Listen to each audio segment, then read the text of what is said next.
إلا أن يستغفروا فإن كان من قوم عدو لكم وهو مؤمن فتحرير رقبة مؤمنة وإن كان من قوم بينكم وبينهم ميثاق فدية مسلمة إلى أهله وتحرير رقبة مؤمنة فمن لم يجد فصيام شهرين متتابعين توبة من الله وكان الله عليما حكيما ومن يقتل مؤمنا متعمدا فجزاؤه جهنم خالدا فيها وغضب الله عليه ولعنه وأعد له عذابا عظيما وما كان لمؤمن ان يقتل مؤمنا اور کسی مومن کے لیے جائز نہیں ان یقتل مؤمنا کہ کسی دوسرے مومن کو قتل کرے الا خطأ سوائے اس صورت کے کہ اس سے خطأ یہ فعل سرزد ہو جائے ومن قتل مؤمنا اور جو کوئی کسی مومن کو قتل کرے گا خطأ غلطی سے فتحریر رقبۃ مؤمنۃ تو ایک مومن گردن کو آزاد کرنا ہے بطور کفارہ کے ودیۃ اور خون بہا دینا ہے مسلمۃ الی اہلہ جو پہنچایا جائے گا الی اہلہ مقتول کے گھر والوں تک الا ان یصدقوا سوائے اس صورت کے کہ وہ مقتول کے گھر والے معاف کر دیں وَإِن كَانَ مِن قَوْمٍ عَدُوٍّ لَكُمْ بس اگر وہ مقتول ایسی قوم سے ہو عَدُوٍّ لَكُمْ جو تمہاری دشمن ہے وَهُوَ مُؤْمِنٌ اور وہ مقتول خود مومن ہو فَتَحْرِيرُ رَقَبَةٍ مُؤْمِنَةٍ تو کفارہ ایک مومن گردن کا آزاد کرنا ہے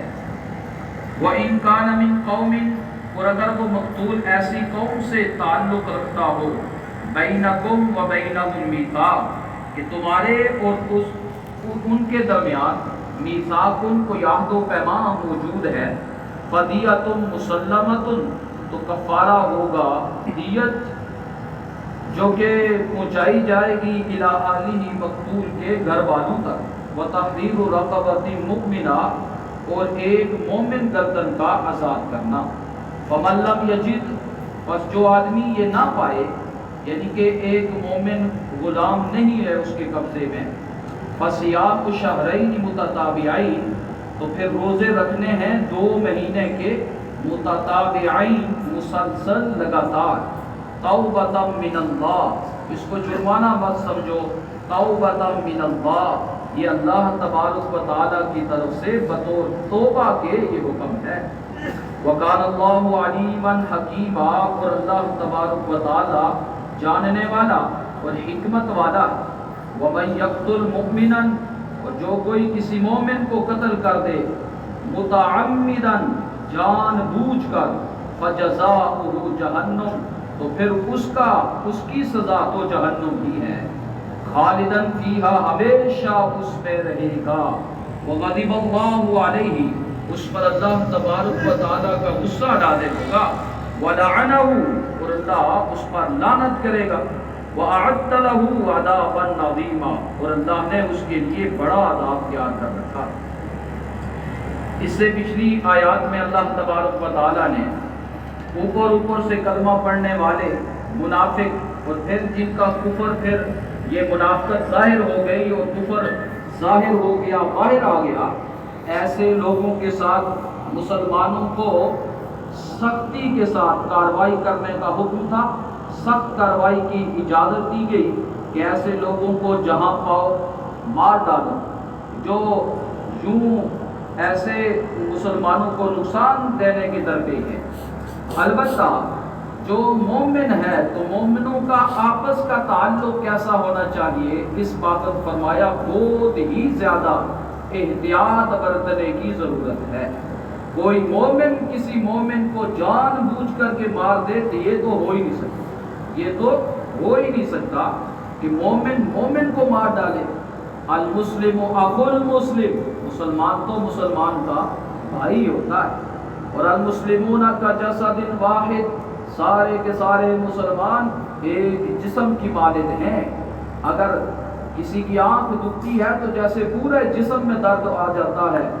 اور کسی کی اگر کہیں بھی تھوڑی بہت درد محسوس ہو پورا جسم کپ کپ آ جاتا ہے، ایسے ہی مسلمان تو دوسرے مسلمان کو مار نہیں سکتا۔ اور آپ علیہ الصلوۃ والسلام نے ترمذی شریف کی روایت ہے کہ البتہ دنیا کا لزوال دنیا اہون من قتل رجل مسلم، ایک مسلمان آدمی کے قتل سے دنیا کا ڈھہ جانا جو ہے، گر جانا، یہ اوکھا ہے، آسان ہے۔ ساری دنیا تباہ ہو جائے اور اللہ کے لیے اس میں کوئی بڑی بات نہیں، لیکن ایک مسلمان آدمی کو قتل کر دیا جائے یہ اس سے بھی بہت ہی گراں بات ہے اللہ کے نزدیک۔ تو مسلمان سے دوسرا مسلمان جان بوجھ کے تو قتل نہیں ہو سکتا، البتہ کسی مسلمان سے دوسرا مسلمان اگر خطاً بھی قتل ہو جائے تو احتیاط نہ برتنے پر کیا احکامات ہیں، وہ ان دو آیتوں میں اللہ تبارک و تعالیٰ نے ذکر فرمائے۔ جان بوجھ کے اگر کوئی کسی کو مار دے گا، ایسی صورت کا حکم سورہ بقرہ میں آ چکا ہے کہ آپ اللہ تبارک و تعالیٰ فرماتے ہیں کہ کتب علیکم القصاص، تمہارے لیے قصاص اللہ نے فرض کیا۔ کوئی جان بوجھ کے کسی کو مارے گا بدلے میں اس کو مار۔ ہاں خطاً قتل ہو جائے، خطاً کی صورت کیا ہو سکتی ہے؟ یا تو فعل میں خطا واقع ہو جائے۔ فعل میں خطا کا مطلب یہ کہ مار تو رہا تھا شکار کو، اچانک ایک بندہ سامنے آ گیا، اس کو لگ گئی، یا وہ نشانہ چوک کر کے کسی اور کو جا کر کے لگ گیا، یا ارادے میں خطا ہو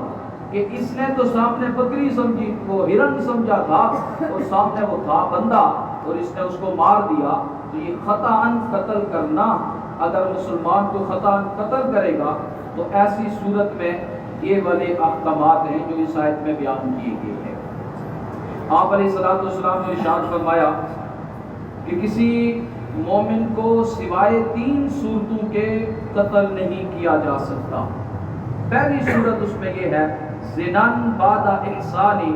شادی شدہ ہونے کے باوجود بھی اگر زنا کا ارتکاب کرے گا، ایسے آدمی کو اس جہاں میں رہنے کی کوئی ضرورت نہیں ہے، مسلمان ہونے کے باوجود اس کو قتل کر دیا جائے۔ النفس بالنفس، کسی دوسرے کو جان بوجھ کے قتل کرے گا، اس کو بھی جواباً قتل کر دیا جائے گا۔ اور تیسرا کہ من بدل دینہ فاقتلوہ، جو دین کو تبدیل کر لے، اسلام اختیار کرنے کے بعد پھر کفر میں چلا گیا، ایسے آدمی کو بھی مارنا، ارتداد مرتد آدمی کو۔ اس کے علاوہ، ان 3 کے علاوہ کوئی صورت ایسی نہیں کہ جس میں کسی مسلمان کو مارا جا سکے۔ البتہ خطاً قتل کی صورت میں کیا کیا چیزیں لازم ہوتی ہیں؟ فرمایا ومن قتل مؤمنا خطاً، جو کسی مومن کو غلطی سے مار گیا، فتحریر رقبۃ مؤمنۃ، تو پھر ایک مومن غلام کو آزاد کرنا پڑے گا۔ یہ پہلی چیز، مومن، کیونکہ اللہ تبارک و تعالیٰ کا یہ حق ہے کہ اب یہ ایک اور آدمی کو، ایک کو مارا ہے نا، لہذا ایک بندے کو اللہ کے حق میں وہ آزاد کر دے، اگر اس کے پاس اپنا غلام نہیں ہے خرید کر کے۔ اور آج کا تو یہ صورت ہے ہی نہیں غلامی کا، کہیں بھی نہیں، تو آج پھر اس کے لیے کیا مسئلہ ہے؟ آگے آیت میں آگے آ رہا ہے، پھر وہاں ذکر ہوگا۔ دوسری چیز وَدِيَةٌ مُسَلَّمَةٌ إِلَىٰ أَهْلِهِ، دیت دینی پڑے گی، خون بہا دینا پڑے گا، اور وہ خون بہا کس کو دینا ہے؟ مُسَلَّمَةٌ إِلَىٰ أَهْلِهِ، اس مقتول کے گھر والوں کو حوالے کیا جائے گا، ان تک پہنچایا جائے گا۔ پھر وہ جو مقتول کے ورثاء ہیں نا، وہ اپنا حصہ وراثت کے مطابق آپس میں کیا کریں گے؟ تقسیم۔ جو بیٹے کا حصہ ہے، جو بیٹی کا حصہ ہے، جو بیوہ کا حصہ ہے، وہ آپس میں وراثت کے قانون کے مطابق اس کو کیا کر دیں گے؟ تقسیم کر دیں گے۔ دیت کتنی ہے؟ حضرت عبداللہ ابن مسعود رضی اللہ تعالیٰ سے جو راجح سمجھی جاتی ہے وہ یہ ہے کہ 100 اونٹ دیے جائیں گے، بطور دیت کے 100 اونٹ۔ اور اگر اونٹ نہیں ہے تو بعض روایتوں کے مطابق 200 گائے دی جائیں گی، اور اگر وہ بھی نہیں ہے تو پھر 2000 بکریاں ہیں، وہ بھی نہیں ہے تو پھر جو قیمت دی جائے گی تو 1000 دینار یعنی سونے کے سکے، اور اگر وہ بھی نہیں ہے تو پھر یعنی اگر دوسری صورت میں دینا چاہتا ہے تو پھر یہ ہے کہ 10,000 درہم دے گا۔ آج کل کی مالیت دینار کے حساب سے، جو سونے کے حساب سے، وہ تقریباً 4 کروڑ سے اوپر بنتی ہے، 4 کروڑ اور 8 لاکھ یعنی اتنی دیت بنتی ہے۔ اور اگر آپ چاندی کے حساب سے دیکھیں تو وہ تقریباً 37 لاکھ روپے بنتی ہے، 37,80,000 یعنی وہ اگر درہم کی مقدار بیان وہ اس میں قیمت میں لے کر کے آیا جائے تو اس وقت تو یہ ہوتا تھا۔ اگر اونٹ دیے جائے تو پھر یہ ہے کہ اونٹ کی جو مروجہ قیمت ہے وہی معتبر ہوگی۔ تو یہ دیت وہ جو مقتول ہے اس کے ورثاء کے حوالے ہوگی اور اس کے گھر والوں تک پہنچائی جائے گی، وہ آپس میں تقسیم کر دیں گے۔ فرمایا ودیۃ مسلمۃ الی اہلہ الا ان یصدقوا، مگر یہ کہ اگر وہ خود ہی مقتول کے جو گھر والے ہیں معاف کر دے، اگر کوئی ایک اپنا حصہ معاف کر دے گا تو ایک حصہ معاف ہوگا، دوسرا معاف کرے گا دوسرا، سارے معاف کر دے تو ساری معاف ہو جائے گی۔ یعنی جس کا جتنا حصہ بنتا ہے وہ معاف کر سکتا ہے، کیونکہ یہ انہی کا حق تھا۔ اپنا حق خود چھوڑ دے تو اس میں کوئی حرج نہیں، وہ چھوڑ سکتے ہیں، چھوڑ دیں گے تو کچھ نہیں۔ فرمایا دوسری صورت یہ ہے کہ فَإِن كَانَ مِن قَوْمٍ عَدُوٍّ لَكُمْ، اگر وہ دشمن قوم سے تعلق رکھتا ہے لیکن خود مومن ہے، وَهُوَ مُؤْمِن، وہ مومن ہے لیکن قوم جو ہے اس کی یعنی ورثاء جو ہے وہ سارے کے سارے کیا ہے، کافر ہیں، تو ایسی صورت میں پر صرف ایک ہی کفارہ ہے، فَتَحْرِيرُ رَقَبَةٍ مُؤْمِنَةٍ، ایک مومن گردن کا آزاد کرنا ہے، پھر دیت نہیں۔ ہاں تیسری صورت وَإِن كَانَ مِن قَوْمٍ بَيْنَكُمْ وَبَيْنَهُمْ مِيثَاقٌ، ایسی قوم سے اس کا تعلق ہے کہ تمہارے اور ان کے درمیان کوئی معاہدہ ہوا ہے، تو اس معاہدہ کی صورت میں اب پھر وہی دو حکم ہوں گے، ایک تو یہی کہ وہ ایک گردن آزاد کرے اور دوسری یہ کہ دیت بھی پوری کی پوری حوالے۔ فَمَن لَّمْ يَجِدْ،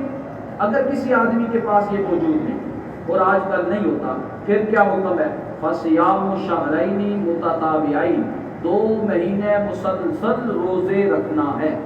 اب اور ان 2 مہینوں کے درمیان میں تسلسل ٹوٹنے نہ پائے، مہینے تو قمری لحاظ سے رکھے ہوں گے 2 مہینے، البتہ تسلسل درمیان میں ٹوٹنا نہیں چاہیے۔ اگر کسی آدمی نے بھولے سے ایک دن روزہ چھوڑ دیا، دوبارہ نئے سرے سے گنتی شروع ہوگی۔ اگر بیمار پڑ گیا پھر چھوٹ گیا تو بھی نئے سرے سے گنتی شروع ہوگی۔ البتہ شرعی عذر جو ہے وہ یہ ہے کہ اگر کوئی خاتون ہے تو وہ اگر یہ مسلسل روزے رکھتی ہے اور درمیان میں اس کے خاص دن شروع ہو جاتے ہیں تو وہ اس سے مستثنا ہے کہ پھر وہ اپنی گنتی کو ویسے ہی برقرار رکھے۔ فرمایا توبۃ من اللہ، اس کو جرمانہ مت سمجھو، یہ اللہ تبارک و تعالیٰ کی طرف سے توبہ کی ایک صورت ہے جو تمہارے لیے بیان ہے۔ اخروی مواخذہ سے بچ جاؤ گے، دنیا میں یہ والا کام کر لو تمہاری توبہ ہو جائے گی۔ وَقَالَ اللَّهُ عَلِيمًا حَكِيمًا، اور اللہ تبارک و تعالیٰ جاننے والا ہے، حکمت والا ہے کہ کس طرح اس کے لوگوں کے اوپر احکامات جاری کرنے ہیں، وہ اپنی علم اور حکمت کے طور پر ان کو نافذ فرماتا ہے۔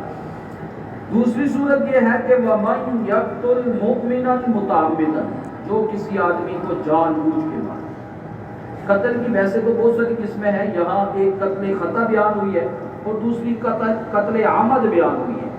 قتل عمد میں بھی ایک قتل شبہ عمد بھی ہوتا ہے، شبہ عمد، قتل عمد، قتل خطا اور قتل سبب، یہ آگے اور بھی اس کی اقسام ہیں۔ بہرحال یہاں جو ذکر ہوئی ہیں، قتل خطا کی صورت میں تو دیت بھی دینی پڑے گی، غلام آزاد بھی کرنا پڑے گا، اور خود اگر وہ غلام موجود نہیں ہے تو پھر 2 مہینے مسلسل روزے رکھنے پڑیں گے۔ البتہ اگر قتل عمد ہو گیا، جان بوجھ کے مار دیا، تو پھر تو قصاصاً اس بندے کو قتل کیا جائے گا، جیسے سورہ بقرہ میں حکم ارشاد فرمایا۔ اخروی سزا کا یہاں تذکرہ ہو رہا ہے۔ فرمایا وَمَن يَقْتُلْ مُؤْمِنًا مُتَعَمِّدًا، جو کسی مومن کو جان بوجھ کے مار دے، فَجَزَاؤُهُ جَهَنَّمُ، اس کی سزا تو بس جہنم، خالداً فِيهَا، ہمیشہ اس میں رہے۔ قتل عمدن ہو، جان بوجھ کے کسی کو مار دیا، اس کی سزا جہنم ہے۔ اور اس آیت کے مطابق حضرت عبداللہ ابن عباس رضی اللہ تعالیٰ عنہ فرمایا کرتے تھے کہ جو کسی کو جان بوجھ کے مار ڈالے گا اب اس کی توبہ قبول نہیں ہو سکتی، ہمیشہ کے لیے جہنم میں رہے گا، جس طرح کافر اور مشرک جہنم میں جلتے رہیں گے ہمیشہ، ایسے ہی یہ شخص بھی جو کسی کو جان بوجھ کے قتل کر دے گا یہ بھی ہمیشہ جہنم میں رہے گا۔ البتہ جمہور صحابہ اور محققین کی یہ رائے ہے کہ جس نے کسی کو جان بوجھ کے بھی قتل کر دیا تو ہمیشہ جہنم میں نہیں رہے گا، سزا تو یہی ہونی چاہیے تھی۔ البتہ توبہ کے دروازے کھلے ہیں اس کے لیے کہ آپ علیہ الصلوۃ والسلام نے ارشاد فرمایا کہ جب تک غرغرہ کا عالم نہ ہو تب تک مسلمان کی دعا قبول کی جاتی ہے، لہذا اس کی بھی دعا قبول ہو سکتی ہے۔ اور بہت سارے ایسے صحابہ جو آئے ابھی اسلام قبول نہیں کیا تھا اور آ کر کے پوچھا یا رسول اللہ اگر ہم سے قتل بھی ہوئے زنا بھی ہوئے تو کیا ہم اسلام قبول کر لیں تو ہمارے لیے کوئی اس طرح کی صورت ہوگی کہ وہ سابقہ گناہ دھل جائیں؟ تو اس پر آیت کریمہ نازل ہوئی الا من تاب وآمن وعمل عملا صالحا فاولئک یبدل اللہ سیئاتہم حسنات۔ ہاں جو توبہ کر لے، ایمان لے آئے، اچھے کام اپنا لے، شروع کر دے تو ایسے شخص کے لیے تو اللہ وعدہ کرتا ہے معاف کیا کرے گا، ان کی غلطیوں کو نیکیوں میں تبدیل کر دے۔ فاولئک یبدل اللہ سیئاتہم حسنات۔ تو لہذا اب جمہور کے نزدیک یہ کہ دائمی طور پر تو یہ آدمی جہنم میں نہیں رہے گا، کیونکہ قتل جو عمدن قتل کرتا ہے گناہ تو یہ کبیرہ ہے، البتہ اس کی معافی کی صورت بھی ہے اپنے گناہ کی سزا بھگتنے کے بعد۔ یہ خالدن فیہا جو کہا گیا یہ لمبی عمر سے لمبی سزا سے یہ کنایا ہے۔ جیسے ہم بھی کہتے ہیں نا کسی کو کہ آپ کا سایہ ہمارے اوپر ہمیشہ رہے، ہمیشہ کا مطلب یہی ہوتا ہے کہ تادیر رہے اور ایک لمبی عمر آپ کو اللہ عطا کرے کہ آپ کی سایہ شفقت ہمارے سروں پر ہمیشہ رہے کا مطلب یہی ہے، کیونکہ یہ تو ہمارے ذہن میں ہے کہ ہمیشہ تو کسی انسان نے اس دنیا میں رہنا نہیں، تو یہ لمبی عمر سے کنایا ہوتا ہے۔ تو ایسے ہی یہاں بھی لمبی سزا سے کنائے کے طور پر فرمایا کہ ایسے آدمی کے اوپر ایسا آدمی ہمیشہ جہنم میں رہے گا، یعنی لمبی سزا بھگتے گا۔ فرمایا وغضب اللہ علیہ، اللہ ایسے شخص کے اوپر سخت غضبناک ہوگا، ولعنہ، اپنی رحمت سے دور کرے گا، وعد لہ عذابا عظیما، اللہ نے اس شخص کے لیے جو کسی کو جان بوجھ کے مارے گا بڑا عذاب پہلے سے تیار کر رکھا ہے، جو کہا اللہ تبارک و تعالیٰ سمجھے۔ الحمدللہ رب العالمین والصلاة والسلام علی اشرف الانبیاء والمرسلین۔ اللهم أعنا على ذكرك وشكرك وحسن عبادتك، اللهم اكفنا بحلالك عن حرامك وأغننا بفضلك عمن سواك، اللهم لا مانع لما أعطيت ولا معطي لما منعت ولا ينفع ذا الجد منك الجد، ربنا آتنا من لدنك رحمة وهيئ لنا من أمرنا رشدا، ربنا آتنا من لدنك رحمة وهيئ لنا من أمرنا رشدا، ربنا آتنا من لدنك رحمة وهيئ لنا من أمرنا رشدا، اللهم إنا نسألك علما نافعا وعملا متقبلا ودعاء مستجابا ورزقا طيبا واسعا وشفاء من كل داء، ربنا تقبل منا إنك أنت السميع العليم۔